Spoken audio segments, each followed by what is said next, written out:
ঈদুল আজহা, আর কোরবানি সবাই বছরে একবারই করে। এই হিসাবে ইতিহাসটা বললে কোরবানির প্রতি মানুষ ভালোবাসা, আন্তরিক ভালোবাসা সৃষ্টি হবে এই জন্য।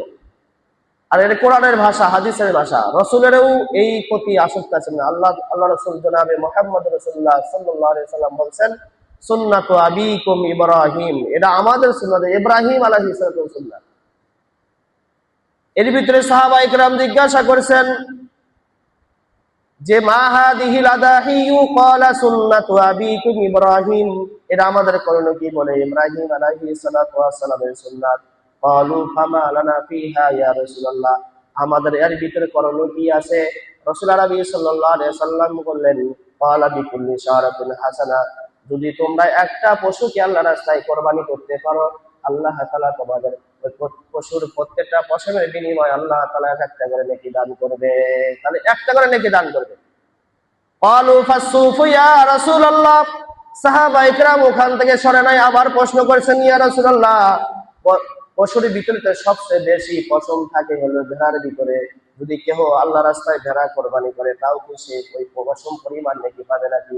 রাসূল কারীম সাল্লাল্লাহু আলাইহি ওয়াসাল্লাম বললেন, ভেড়া যদি কেউ আল্লাহ রাস্তায় কোরবানি করে তাহলে প্রত্যেকটা পশমের বিনিময়ে আল্লাহ তাআলা এক একটা করে নেকি দান করবে। কেন? পশম, ভেড়া ভিতরে পশম বেশি দেখা যায়, মহিষের শরীরে পশম কম, লোম কম। তারপরেও রাসূলকে সাহাবায়ে কেরাম জিজ্ঞাসা করে তারা ইলম অর্জন করতেছেন যে এর থেকে যদি দ্বিগুণ যদি পশম থাকে, ওটাকে কোরবানি করলে, আল্লাহ রাস্তায় কোরবানি করলে কি ওই প্রত্যেকটা পশমের বিনিময়ে আল্লাহ তাআলা নেকি দিবে? ফাসুফু ইয়া রাসূলুল্লাহ, ক্বালা বিকুল্লি শারাতিন মিনাস সুফি হাসানা, প্রত্যেকটা পশমের বিনিময়ে আল্লাহ তাআলা এক একটা করে নেকি দান করবে, আল্লাহ তাআলা এক একটা করে গুনাহ মাফ করে দিবে, উঁচু মাকাম আল্লাহ তাআলা তাকে দান করবে। বলে এর থেকে কত বড় আমল আর ওই দিনের কি আছে? সবচেয়ে বড় আমল হচ্ছে এটা। সেজন্য ওই আমলটা যদি এত প্রিয় হয় রাসূলের কাছে, আল্লাহ তাআলার কাছে যদি প্রিয় হয়, তাহলে তো ওটা তো মনে হয় যে 1 বছর আগে থেকে এই প্রিপারেশন নেওয়া দরকার, যে এত দামি, আল্লাহর কাছে প্রিয়, রাসূলের কাছে প্রিয়, সাহাবায়ে কেরামের কাছে প্রিয়। আর এটা মানুষ করার জন্য তো 1 বছর আগে থেকে মানে এটা সাজগোজ করে অথবা প্ল্যান করে, টার্গেট করে যে আমি করবই, আল্লাহ যেন আমাকে করাই, ছোট হোক আর বড় হোক, সামর্থ্য অনুযায়ী করা দরকার। সেজন্য আমরাও এর চেষ্টা করব। এই কথাগুলো ফজিলতের সময় বলা হয়েছে, গেছে জুমায়। যদি কেহ কোরবানির উপযুক্ত হওয়ার পরেও যদি কোরবানি যদি না দেয়, মান ওয়াজাদা সাআতান লিআইয়ুদাহি ফালা ইউদাহি ফালা ইয়াহদুরু মুসাল্লানা, কত বড় কথা দেখছেন? রাসূলের কথা এক একটা কথা স্বর্ণের থেকে দামি। রাসূলের কথা কি এক একটা কথা মণিমুক্তা থেকেও দামি। এটা আমি বিশ্বাস করি আর না করি, আল্লাহর কাছে দামি, আসমানের কাছে দামি, জমিনের কাছে দামি, প্রত্যেকটা মাখলুকাতের কাছে দামি, পাহাড় পর্বতের কাছে দামি।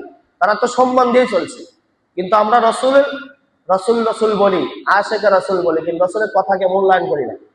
রসুল বলছেন, তোমরা সামর্থ্য তোমাদের আছে কোরবানি করার, তুমি কোরবানি করলা না, তাহলে তুমি ঈদগাহ ময়দানে নামাজ পড়তেই তুমি আসো না। কত বড় কথা দেখছেন? নামাজ পড়ার তাকে নিষেধ করে দিয়েছেন, তুমি এদিকে আসবে না। তোমার সামর্থ্য আল্লাহ তাআলা দিচ্ছে, তুমি কোরবানি করলা না, আসার কি প্রয়োজন? সেজন্য আমাদের সামর্থ্য যাদের আছে, আর এটা ওয়াজিব হয় কখন? কোরবানি করা কি ফরজ না ওয়াজিব? ওয়াজিব। কি কোরবানি করা কি ওয়াজিব? তাহলে এই ওয়াজিবটা হয় কত দিনে? এটাও বলা হবে, মাসআলা বলা হবে। দেখো, ইব্রাহিম আলাইহিস সালাতু ওয়াস সালাম দোয়া করে আল্লাহ তাআলা থেকে সন্তান নিছেন, যার নাম হচ্ছে ইসমাঈল আলাইহিস সালাতু ওয়াস সালাম। এমনি সন্তান নিছেন, এই সন্তানটা নেওয়ার পরেও আল্লাহ তাআলা পরীক্ষা ফেলাইছে। কত বড় পরীক্ষা দেখেন! বনবাসে, যেটা আমরা বাংলা ভাষায় বুঝি, বনবাসে ফেলায় রাখছেন। ইব্রাহিম আলাইহিস সালাতু ওয়াস সালাম